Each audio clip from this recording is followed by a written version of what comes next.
Good morning students. Today we are going to read federalism. Federalism से पहले मैं आपको थोड़ा सा याद दिला दूं कि आपने क्लास लेसन 1 में या चैप्टर 1 में हमने पढ़ा था पावर शेयरिंग के बारे में।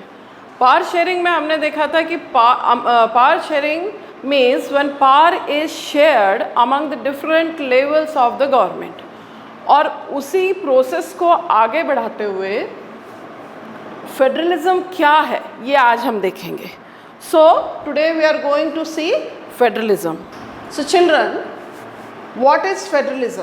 What is federalism? Actually, let us get back to the contrast between Belgium and Sri Lanka. Children, as we have read about Belgium and Sri Lanka, हमको दो contrast examples मिले थे पावर शेयरिंग में, Belgium और श्रीलंका। अब हम उन चीज़ों को यदि फिर से याद करते हैं कि कॉन्स्टिट्यूशन ऑफ बेल्जियम ने क्या किया था, उन्होंने जो पावर है सेंट्रल गवर्नमेंट का, उस पावर को उन्होंने रिड्यूस कर दिया था और उन्होंने पावर को शेयर कर दिया था अपने स्टेट गवर्नमेंट्स में। और उसमें आपको एक बहुत मेन पॉइंट याद रहा होगा कि उसमें जो स्टेट गवर्नमेंट्स थी वो सेंट्रल गवर्नमेंट के हाथों की कठपुतली नहीं थी। मतलब चाहे जैसा सेंट्रल गवर्नमेंट उससे बिहेव नहीं कर सकता था। State governments they have their own powers among their own jurisdictions. So here as we see, you would recall that one of the key changes made in the constitution of Belgium was to reduce the power of central government and to give those powers to the regional government. Regional governments existed in Belgium even earlier. ऐसा नहीं था, पहले भी regional governments Belgium में थी, but they had their roles and power, पर ये सारे powers जो थे वो central government के अधीन थे। यानी सेंट्रल गवर्नमेंट उसके ऊपर अधिकार रखती थी और उस हिसाब से चलते थे। बट जब पावर शेयरिंग की बात आई तो बेल्जियम के कॉन्स्टिट्यूशन में जो चेंजेस किए गए या जो अमेंडमेंट किए गए, वो 4 अमेंडमेंट्स हम पढ़ चुके हैं, 4 बार अमेंडमेंट्स हुए थे। उन अमेंडमेंट्स के हिसाब से जो रीजनल गवर्नमेंट्स थी उनको पावर दे दिया गया। कब दे दिया गया? 1993 में हमने इसको देखा। They had their roles and powers, but all these powers were given to these governments and could be withdrawn by the central government. The damage that took place in 1993 was that the regional governments were given constitutional powers that were no longer dependent on the central government. Thus, Belgium shifted from a unitary to a federal form of government.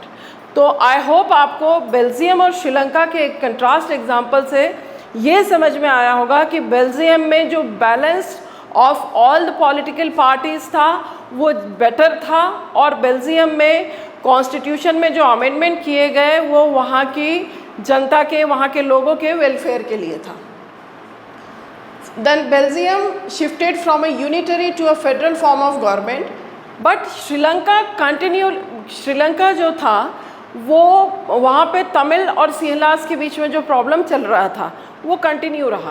क्यों? क्योंकि वहाँ पे power sharing proper रूप से नहीं हुआ और वहाँ पे यूनिटरी गवर्नमेंट के रूप में ही काम किया गया, जबकि बेल्जियम में फेडरल गवर्नमेंट के रूप में काम किया गया। Here we can see that Sri Lanka continues to be, for all practical purposes, a unitary system where the national government has all the powers. That means जो श्रीलंका की नेशनल गवर्नमेंट थी उसने अपनी स्टेट गवर्नमेंट्स को सारे अधिकार नहीं दिए, और जितने भी अधिकार थे, वो जितने भी पावर्स थे वो सेंट्रल गवर्नमेंट के हाथ में थे। और आप जैसा कि जानते हैं वहाँ पे सिंहला लोगों को ज़्यादा महत्व दिया गया, तमिल लोगों को कम महत्व दिया गया। तो तमिलियंस को कम इम्पोर्टेंस मिलने के कारण उन्होंने विद्रोह कर दिया, और फिर ये आगे जाके एक सिविल वॉर में चेंज हो गया। ये हम पढ़ चुके हैं। Tamil leaders want Sri Lanka to become a federal system, but Tamil people, they wanted Sri Lanka to become a federal system just like Belgium had. देखिए बेल्जियम में भी कम्युनिटीज़ अलग अलग थी, श्रीलंका में भी कम्युनिटीज़ अलग अलग थी, पर हमने ये देखा कि दोनों में यदि बैलेंस प्रॉपरली ना हो तो हमको श्रीलंका जैसे कॉन्सिक्वेंसेस झेलने पड़ सकते हैं। But at the same time Belgium had very good plan. Belgium ने बहुत अच्छे तरीके से इसको डील किया and they got a balanced government.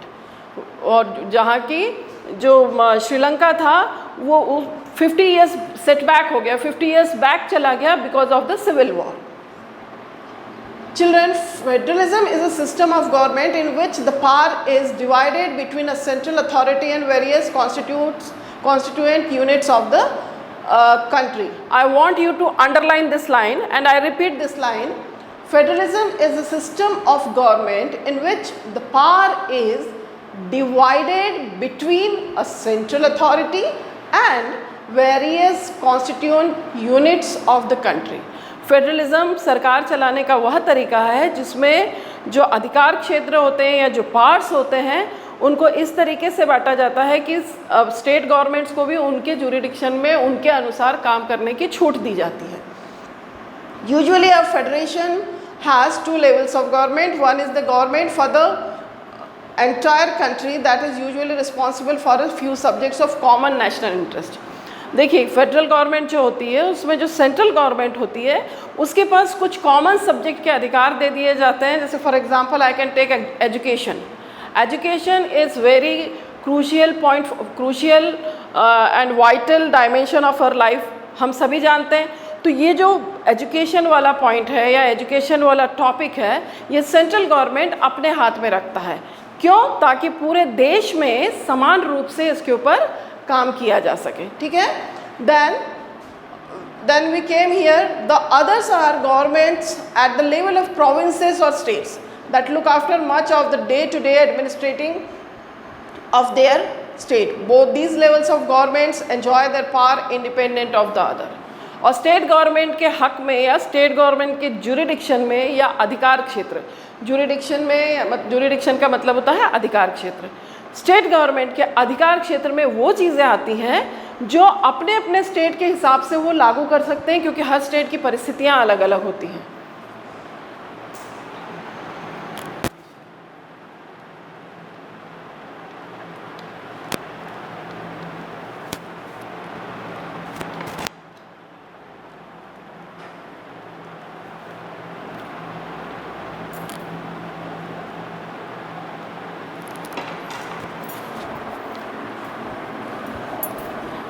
Now,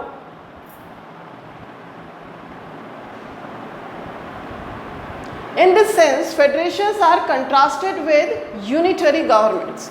और इस तरीके से हम देखा जाए तो जितने भी फेडरेशंस हैं वो यूनिटरी गवर्नमेंट से कंट्रास्ट करते हैं. यूनिटरी गवर्नमेंट का मतलब होता है एक यूनिट वाली गवर्नमेंट जो सेंट्रल गवर्नमेंट के पास सारा पावर होता है और वह एक तरह से आप कह सकते हैं कि वो कठपुतली के जैसे बाकी स्टेट गवर्नमेंट्स को नचाती. तो unitary government is contrasted with the federal government. Okay.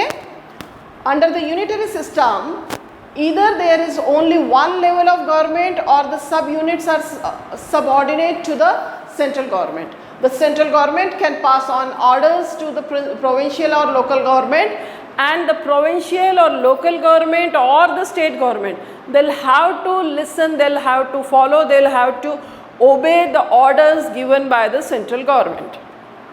हम किसकी बात कर रहे हैं? हम बात कर रहे हैं यूनिटरी सिस्टम ऑफ गवर्नमेंट और हम बात कर रहे हैं फेडरल सिस्टम ऑफ गवर्नमेंट की. यहाँ जो आपका लेसन है उसका हेडिंग है फेडरलिज्म. यहाँ पे हम ये देख रहे हैं कि फेडरलिज्म और यूनिटरी सिस्टम इन दोनों में क्या अंतर होता है. देखिए, इन दोनों में जो अंतर है वो हमको ये समझाता है कि federal government is a balanced government. ऐसी गवर्नमेंट है जो स्टेट गवर्नमेंट और सेंट्रल गवर्नमेंट के बीच इस प्रकार से बैलेंस रखती है कि स्टेट गवर्नमेंट अपने हिसाब से, अपनी कंडीशंस, अपनी सिचुएशंस के हिसाब से काम करता है. और यूनिटरी गवर्नमेंट में क्या होता है, जो यूनिटरी गवर्नमेंट होती है उसमें सारा पावर सेंट्रल गवर्नमेंट के पास होता है और वो अपने हिसाब से स्टेट गवर्नमेंट्स को डील करती है. But in a federal system, the central government cannot order the state government to do something. State government has powers of its own for which it is not answerable to the central government. Both these governments are separately answerable to the people. यानी यदि आप मध्य प्रदेश में रह रहे हैं और मध्य प्रदेश में आपको कुछ ऐसा काम है जो एमपी स्टेट से आपको काम कराना है, तो उसके लिए आपको सेंट्रल गवर्नमेंट यानी दिल्ली में नहीं जाना पड़ेगा. आपका काम एमपी स्टेट की जो गवर्नमेंट है या एमपी शासन की जो सरकार है उसके थ्रू ही होगा. क्यों? क्योंकि we are following the system और the pattern of federalism. Is that clear? I hope आपको ये जो पैराग्राफ है इसमें यूनिटरी सिस्टम और फेडरलिज्म, फेडरल गवर्नमेंट में दोनों में अंतर समझ में आया होगा. Now let us look at some of the key features of federalism. अब हम ये देखते हैं कि की फीचर्स क्या होता है. देखिए पहले की फीचर्स का मतलब समझ लीजिए, मुख्य बिंदु या फिर very crucial points, very vital points, very important points.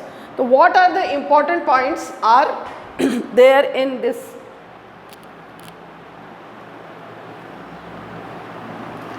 First thing in federal government, there are 2 or more levels of government. Federal government में 1 लेवल की गवर्नमेंट नहीं रहती है, गवर्नमेंट के लेवल्स बटे हुए हैं. There are 2 or more levels of government. Second, different tiers. Here meaning of tiers is levels. Different tiers of government govern the same citizens, but each tier has its own jurisdiction in specific matters of legislation, taxation and administration. देखिए पहला point हो गया कि जो federal government होती है उसमें 2 या ज़्यादा लेवल्स गवर्नमेंट के होते हैं. तो what is the first point? Government जो है वो एक लेवल की नहीं होती है या केवल एक ही का अधिकार क्षेत्र नहीं होता है, 2 और मोर देन 2 इतने लेवल्स गवर्नमेंट को बांटे जाते हैं. क्यों बांटे जाते हैं? क्योंकि it is easy to make the work in an easiest and comfortable way. यदि ये सेंट्रलाइज्ड रहेगा, यदि ये यूनिटरी सिस्टम में काम रहेगा तो केवल एक ही गवर्नमेंट के ऊपर ढेर सारा काम का बोझ आ जाएगा. उसकी बजाय इसको डिसेंट्रलाइज किया जाता है. So decentralisation of the power, or you call it power sharing, that is the main key feature, first key feature of the federalism. Now when we go for the different tiers of government govern the same citizens, but each tier has its own jurisdiction in specific matters of legislation, taxation and administration. देखिए हम प्रत्येक हमारे यहाँ जितने भी states हैं, हम अलग अलग स्टेट्स में रहते हैं. क्योंकि हमारे यहाँ का जो गवर्नमेंट का पैटर्न है या सिस्टम है वो फेडरल गवर्नमेंट का है, तो हमारे यहाँ हर स्टेट के अपने टैक्सेशन, अपने लेजिस्लेशन और अपना एडमिनिस्ट्रेशन है. जैसे अभी हम पेट्रोल की बात करें तो पेट्रोल का जो दाम होता है वो हर स्टेट में आपको अलग अलग मिलेगा. क्यों? क्योंकि हर स्टेट वो ट्रांसपोर्टेशन के हिसाब से और हर स्टेट की ज़रूरतों के हिसाब से वो अपने हिसाब से अलग अलग टैक्सेस लगाते हैं. इसीलिए पेट्रोल के दाम दिल्ली में कुछ और होंगे, आपके क्षेत्र में कुछ और होंगे. तो इसका रीज़न क्या है कि हमारे सेंट्रल गवर्नमेंट में हमारे कॉन्स्टिट्यूशन में ये दिया गया है कि स्टेट गवर्नमेंट्स अपने अधिकार क्षेत्र में कार्य करने के लिए फ्री हैं. तो आप इसका एग्जांपल पेट्रोल से बहुत आसानी से लगा सकते हैं कि पेट्रोल के दाम जो हैं वो अलग अलग स्टेट्स में अलग अलग हैं. वो according to their own administration, legislation and taxation उनको जो भी करना हो, इसमें सेंट्रल गवर्नमेंट स्टेट गवर्नमेंट के ऊपर किसी भी तरीके से दखल नहीं देती है. The third one is the jurisdictions of the respective levels और tiers of government are specified in constitution. See we are very lucky, हमारा कॉन्स्टिट्यूशन बहुत बढ़िया है. हमारे कॉन्स्टिट्यूशन के हिसाब से प्रत्येक स्टेट का काम बटा हुआ है, सेंट्रल गवर्नमेंट का काम बटा हुआ है. सेंट्रल गवर्नमेंट के अपनी कौन सी लिमिट्स हैं, स्टेट गवर्नमेंट की अपनी कौन सी लिमिट्स हैं, ये हमारे कॉन्स्टिट्यूशन में बहुत ही इजीली समझा दिया गया है. और इसीलिए ये जो सेपरेशन ऑफ द वर्क है, वही सेपरेशन ऑफ द वर्क हमारी गवर्नमेंट्स के बीच में बैलेंस बनाए रखता है. The jurisdiction of the respective levels of tiers of government are specified in the constitution. So the existence and authority of each tier of government is constitutionally guaranteed. हम central government और state government, हर state में एक मुख्यमंत्री होता है, एक chief minister होता है, एक गवर्नर होता है, एक चीफ मिनिस्टर होता है. कुछ कुछ स्टेट में आपको उप मुख्यमंत्री भी मिल जाएंगे. ये उनकी अपनी व्यवस्था है और ये जितनी भी व्यवस्था है ये कॉन्स्टिट्यूशन के द्वारा परमिशन दी गई है, इसलिए है.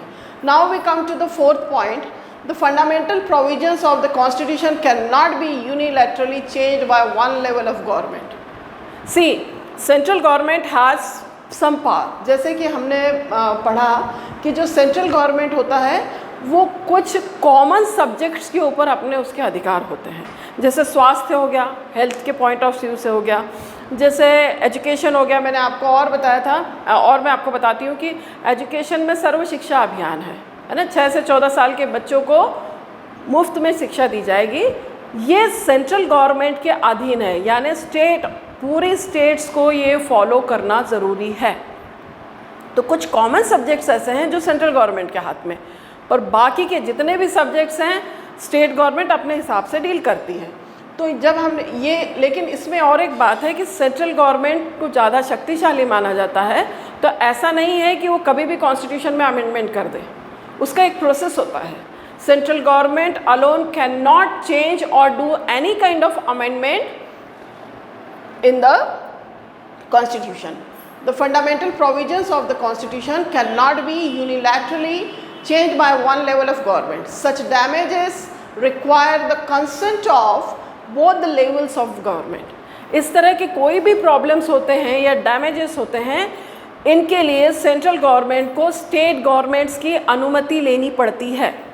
यदि कोई भी स्टेट किसी भी नियम के चेंज करने के लिए आपत्ति दिखाता है या उसे कोई प्रॉब्लम होता है, तो पहले सेंट्रल गवर्नमेंट और स्टेट गवर्नमेंट के बीच बाकायदा बातचीत होती है और फिर ही वो कॉन्स्टिट्यूशन में अमेंडमेंट कर सकते हैं। ऐसा बिल्कुल नहीं है कि central government has full power, तो वो उस पावर का यूज़ करके सीधे कॉन्स्टिट्यूशन में किसी प्रकार का अमेंडमेंट कर दें। Next, courts have the power to interpret the constitution and the powers of different levels of government. हाँ, हमारे यहाँ आप जैसे जानते हैं, हमारे यहाँ 3 लेवल्स हैं, 3 पिलर्स हैं। डेमोक्रेसी के 3 पिलर्स कौन कौन से हैं? लेजिस्लेशन, एग्जीक्यूटिव और जुरिडिक्शन। हमारे यहाँ क्या है? कोर्ट्स हैव द पावर, हमारे यहाँ फेडरल गवर्नमेंट में, India has a federal government, courts have the power to interpret the constitution and the powers of different levels of government. हाँ, कोर्ट, सुप्रीम कोर्ट के पास ये पावर है। क्या power है? कि वो कॉन्स्टिट्यूशन को इंटरप्रीट कर सकती है, यानी कॉन्स्टिट्यूशंस के नियमों को अच्छी तरीके से आपको समझा सकती है। और the power of different level of government, the highest court acts as an umpire. Cricket में जैसे अंपायर का जो डिसीजन होता है वो सर्वमान्य होता है, ठीक उसी तरह फेडरल गवर्नमेंट में जो सुप्रीम कोर्ट या जो कोर्ट रहता है वो एक अंपायर की तरह काम करता है। किस तरीके से अंपायर की तरह काम करता है? ये इस तरीके से अंपायर की तरह काम करता है कि यदि किसी भी प्रकार के डिस्प्यूट्स या प्रॉब्लम्स आते हैं अलग अलग गवर्नमेंट में, तो उनको उस प्रॉब्लम को लेके कोर्ट में जाना पड़ता है। वो अपने मन से उस प्रॉब्लम को वो नहीं कर सकते। जैसे पंजाब और हरियाणा के बीच में सतलज नदी का प्रॉब्लम है, तो ये कोर्ट में काफ़ी सालों तक चलता रहा। तो दोनों राज्यों को अपने अपने अधिकारों की बात रखने के लिए कोर्ट में जाना ज़रूरी था, क्योंकि कोर्ट ही के पास अधिकार है कि वो किसी भी प्रकार के स्टेट्स के प्रॉब्लम्स को सॉल्व कर सकती है।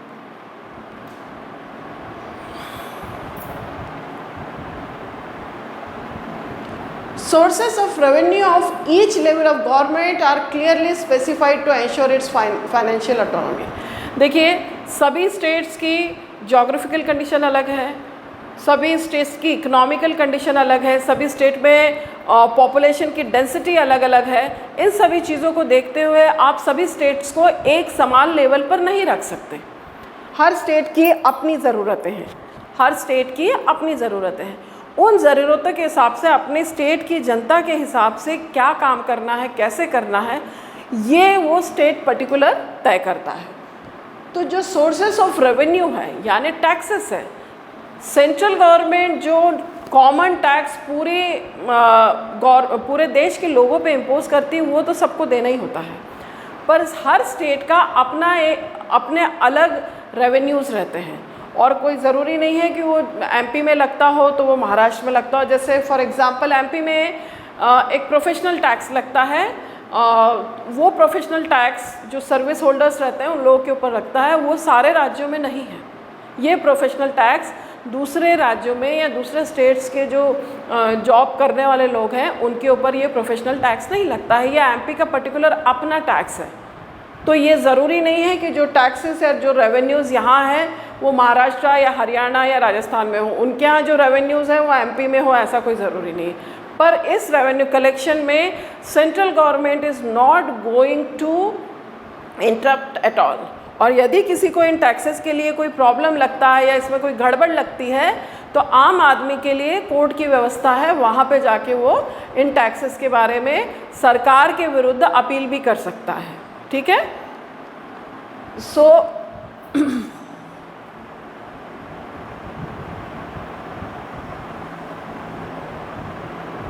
now the seventh one, the federal system thus has dual objectives. अभी तक हमने जो पढ़ा उस हिसाब से हमने ये देखा कि जो फेडरल सिस्टम है उसके दो ऑब्जेक्टिव्स होते हैं, दो उद्देश्य होते हैं। What are the first? To safeguard and promote the unity of the country. Yes, it is very true. What is the first objective? The first objective is to safeguard and promote unity of the country. Yes, because ये unity of the country को safeguard करने के लिए है और promote करने के लिए, तभी सेंट्रल गवर्नमेंट और स्टेट गवर्नमेंट के लेवल्स अलग अलग हैं, तभी सेंट्रल गवर्नमेंट और स्टेट गवर्नमेंट के पावर्स अलग अलग हैं, और तभी प्रत्येक गवर्नमेंट को अपने हिसाब से काम करने की छूट दी गई है ताकि वो वहाँ के लोगों के हिसाब से, वहाँ के लोगों के कल्चर के हिसाब से, वहाँ की भौगोलिक सीमाओं के हिसाब से, भौगोलिक स्थिति, जोग्राफिकल कंडीशन, मौसम, वेदर, हर स्टेट अपने अपने यहाँ के लोगों के हिसाब से काम कर सके। तो इससे हमारी to safeguard and promote unity of the country ये सेटल होती है। Second is while at the same time accommodate regional diversity. आप लोग बच्चों बचपन से पढ़ते आ रहे हो कि अनेकता में एकता भारत की विशेषता, ये बिल्कुल सही बात है। मैंने आपको, भारत में फेडरल गवर्नमेंट है इसलिए मैं इंडिया का एग्जाम्पल ले रही हूँ, आप इसमें बेल्जियम का भी ले सकते हैं क्योंकि बेल्जियम में भी अकोमोडेशन ऑफ रीजनल डाइवर्सिटी उन लोगों ने किया। वहाँ पे फ्रेंच, डच और जर्मन, इन लोगों को इस तरीके से रखा गया कि उनमें आपस में कभी भी डिस्क्रिमिनेशन का कोई प्रॉब्लम ही नहीं आया। इसी तरह से रीजनल डाइवर्सिटी जितनी भी होगी, अलग अलग क्षेत्र के लोग, अलग अलग धर्म के लोग, ये जब सब इकट्ठे मिलकर रहते हैं तो उनको इकट्ठे मिलकर रहने देना चाहिए।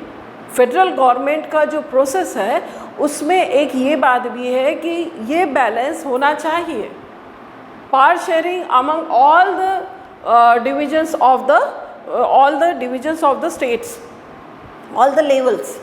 तो इसी तरीके से हमने ये देखा the federal system thus has dual objectives. First, unity से related, to safeguard and promote the unity of the country. हम यदि सभी स्टेट अपने अपने हिसाब से व्यवस्थित तरीके से काम करेंगे तो हमारी यूनिटी बनी रहेगी। सेकेंड है which at the same time accommodate regional diversity. Arunachal में अलग तरीके के लोग हैं, ईस्ट साइड में अलग हैं, वेस्ट साइड में अलग हैं, ठीक है ना, साउथ में अलग हैं। ये सब जो लोग हैं वो अपनी अपनी जोग्राफिकल कंडीशंस को फॉलो करते हैं, वो अपने अपने इकोनॉमिकल, कल्चरल, बहुत सारी ऐसी चीज़ें होती हैं जिनको लेकर चलते हैं, और इसको फेडरल गवर्नमेंट परमिशन देती है, बैलेंस बनाती है कि वो सारे अपनी डाइवर्सिटीज़ को अकोमोडेट करते हुए, साथ में रखते हुए, साथ में रहें। So there are two objectives of the federal system. First, to safeguard and promote the unity of the country, and the second, to accommodate regional diversity. Therefore, two aspects are crucial for the institution and practice of federalism. Governments at different levels should agree to some rules of power sharing. They should also trust that each would abide by its part of the agreement. देखिए, central government ने, एक federal government में क्या होता है, central government state governments को छूट देती है, पर इसके साथ ही एक और बात आती है कि जो स्टेट गवर्नमेंट्स है वो सेंट्रल गवर्नमेंट के ऊपर उतना विश्वास रखें, वो सेंट्रल गवर्नमेंट के द्वारा बनाए गए नियमों को से अबाइड रहें, वो उनको इस तरीके से फॉलो करें कि उन लोगों में म्यूचुअल अंडरस्टैंडिंग रहे। एंड दिस म्यूचुअल अंडरस्टैंडिंग और balancing among each other has created the way for a smooth government, smooth governance. Governments at different levels should agree to some rules of power sharing. They should also trust that each would abide by its part of the agreement. An ideal federal system has both aspects. Mutual trust and agreement to live together. देखिए कितना बढ़िया इसमें explain किया गया है। An ideal federal system has both aspects. कोई भी ideal federal या आदर्श फेडरल गवर्नमेंट वह होती है जो आपस में जो म्यूचुअल ट्रस्ट रखे। म्यूचुअल ट्रस्ट मतलब आपस में trust. This is a fact. Without mutual trust we human beings can not live, and these institutions like state government, central government, they must have mutual trust, because and they, with that trust only they can have the way for the progress of the country and agreement to live together. And in this way all the states and the central government they live together। और इसी तरीके से federal government में central government और state government साथ में रहते हैं। The exact balance of power between the central and the state government varies from one federation to another. This balance depends mainly on the historical context in which the federation was formed। देखिए कैसा रहता है कि ये जो balance रहता है ये दो प्रकार का रहता है, और ये जो हिस्टोरिकल कॉन्टेक्स्ट में यानी उस कंट्री में कैसी हिस्ट्री हुई उसके ऊपर यह डिपेंड करता है। जैसे there are two kinds of routes through which federations has been formed.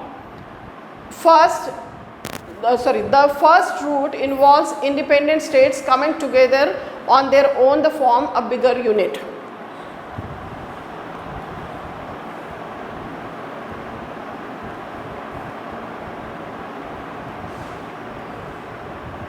See, there are two kinds of routes through which federations have been formed। The first route involves independent states coming together on their own to form a bigger unit, so that by pooling sovereignty and retaining identity they can increase their security। There are two types of federal governments। कैसी होती हैं देखिए, एक होता है coming together federation. Coming together federation में क्या होता है कि अलग अलग जो स्टेट्स होते हैं, ढेर सारे अलग अलग स्टेट्स होते हैं, ये अपना अधिकार, अपनी संप्रभुता या अपने काम करने का जो अधिकार होता है यानी जिसको हमने सोवरेनिटी कहते हैं, उसको रख कर और अपनी खुद की आइडेंटिटी बनाकर वो सारे स्टेट्स अलग अलग स्टेट्स मिलकर एक बड़ा स्टेट बनाते हैं। ठीक। This type of coming together federations include the USA, Switzerland and Australia। In the first category of federations, all the constituent states usually have equal power and are strong, vice versa the federal government। ये भी मिलकर federal government बनाते हैं। यहाँ पे हर state government एक special unit होता है और हर स्पेशल यूनिट के अधिकार सेम रहते हैं, और ये सब मिलकर एक जो फेडरल गवर्नमेंट का रूप बनाते हैं उसको हम बोलते हैं कमिंग टुगेदर फेडरेशंस, और इसके एग्जांपल है USA, Switzerland and Australia. The second route is where a large country decides to divide its power between the constituent states and the national government. और दूसरा तरीका ये है कि एक सेंट्रल गवर्नमेंट होती है, बाकी के स्टेट गवर्नमेंट्स होती हैं। कॉन्स्टिट्यूशन में ऐसी व्यवस्था रहती है कि सेंट्रल गवर्नमेंट और स्टेट गवर्नमेंट्स के काम बांट दिए जाते हैं। ये हमारे देश इंडिया में है। India, Spain and Belgium are the example of this kind of holding together federations. In this second category, the central government tends to be more powerful, just like the states। Very often, different constituent units of the federation have unequal powers। Some units are granted special powers। देखिए ये हमने पहले पढ़ा coming together federations, और ये holding together federation. Holding together federation आप समझ सकते हैं कि एक दूसरे का हाथ पकड़ के आए हैं साथ में, ठीक है, जिसमें सेंट्रल गवर्नमेंट का अधिकार क्षेत्र थोड़ा ज़्यादा है पर स्टेट गवर्नमेंट्स को भी उनका अधिकार दिया गया है। और जो पहला हमने कमिंग टुगेदर फेडरेशंस पढ़ा था उसमें हाथ न पकड़ के they all are standing with each other only. This is the difference. And every states usually have equal power and are strong just as the federal government। So here we read about coming together federations, that means USA, Switzerland and Australia, here holding together federations। This is the second category। The central government tends to be more powerful, just like the state, Very often different constituent units of the federation have unequal powers. Some units are granted special powers. हमने अभी देखा था कश्मीर के पास कुछ समय पहले तक हमारे यहाँ कश्मीर के पास स्पेशल राज्य का दर्जा था। तो ये जो दर्जा था वो हमारे कॉन्स्टिट्यूशन द्वारा दिया गया था और सेंट्रल गवर्नमेंट उस दर्जे का ऑनर करती थी और अभी तक वो था। हालांकि अब वो धारा 370 के कुछ पहलू हटा दिए गए हैं। तो ये some units are granted special powers, ये उसके लिए हमारे यहाँ कश्मीर का एग्जाम्पल है।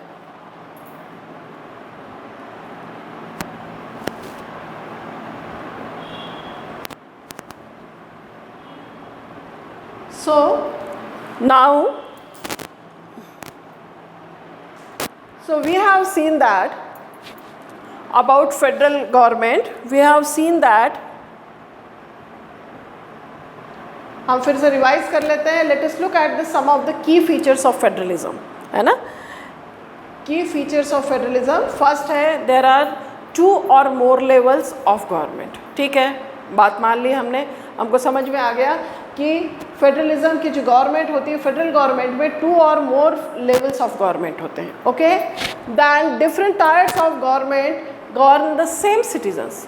ये अलग अलग लेवल की जो गवर्नमेंट होती है वो सेम सिटीजन्स को ही गवर्न करती है, पर हर किसी का अपना जुरिडिक्शन होता है। आप इसको पॉइंट्स में बना सकते हैं, levels of government, second jurisdiction, third the jurisdiction of the respective levels of tiers of government are specified in the constitution। Constitution में बिल्कुल सही बता दिया गया है कि किस स्टेट का क्या अधिकार है, मैं आपको समझा चुकी हूँ। So the existence of authority of each tyre of government is constitutionally guaranteed. यानी हर स्टेट गवर्नमेंट के पास जितने अधिकार होते हैं वो कॉन्स्टिट्यूशनली गारंटेड होते हैं, वो कॉन्स्टिट्यूशन में दिए गए नियमों के अधीन होते हैं। Then the next is the fundamental provisions of the constitution cannot be unilaterally changed by one level of government। Fourth point बहुत ही इम्पॉर्टेंट है। मान लीजिए कि कोई नियम या कानून या रूल में चेंज या बदलाव लाना है तो अकेले सेंट्रल गवर्नमेंट इसको नहीं कर सकती, उनको बाकी के स्टेट गवर्नमेंट्स का कंसर्न लेना बहुत ज़रूरी होता है। फिफ्थ है courts have the power to interpret the constitution and the powers of different levels of government. The highest court act as an umpire. आप the highest court acts an umpire, ये आप अपना हेडिंग दे सकते हैं इस point के लिए कि किसी भी फेडरल गवर्नमेंट में कोर्ट के पास अधिकार सुरक्षित रहते हैं। Then we come to the 6th point, sources of revenue for each level. Sources of revenue for each level of government is clearly specified. हर स्टेट को अपने हिसाब से टैक्सेस देने का अधिकार है। मैंने आपको पेट्रोल का एग्जांपल बताया था कि पेट्रोल जो है उसमें दाम अलग अलग होते हैं। फिर मैंने आपको एक प्रोफेशनल टैक्स करके बताया था।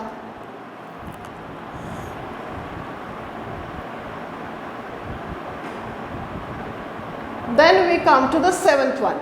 The federal system thus has dual objective to safeguard and promote unity of the country while at the same time accommodate regional diversity. Therefore, 2 aspects are crucial for the institutions and practice of federalism. पहला क्या है कि country की unity को safe guard करता है, country की unity की रक्षा करता है। कैसे रक्षा करता है? जब सभी जातियों धर्मों के लोगों को समान रूप से सम्मान देकर समान रूप से उनके लिए सरकार चलाई जाएगी और जब सभी स्टेट गवर्नमेंट्स को समान अधिकार दिए जाएंगे तो आपस में वाद विवाद या झगड़े की जो गुंजाइश है वो काफ़ी कम हो जाती है। और सेकंड क्या है, while at the same time accommodate the regional diversity। Regional diversities जो हैं हमारी क्षेत्रीय विभिन्नताएं जो हैं हमारी, उनको संभाल कर रखते हुए उनको अपनाते हुए फेडरल गवर्नमेंट का काम चलता है। सो therefore 2 aspects are important for the institutions and practice of federalism। Governments at different levels should agree to some rules of power sharing। जो बाकी की स्टेट्स जो गवर्नमेंट होती है वो ये माने कि पावर शेयरिंग किस तरीके से किया जाता है। They should also trust to each that each would abide by its part of the agreement and federal system has both aspects, mutual trust and agreement to live together। This is the very important point, you can underline it। and ideal federal system has both aspects। एक आदर्श federal system में 2 aspects होते हैं। पहला mutual trust and agreement to live together. Then I explained you about the federal government as different units, that is coming together federations, USA, Switzerland and Australia, and holding together federation. Rest we will take in the next video.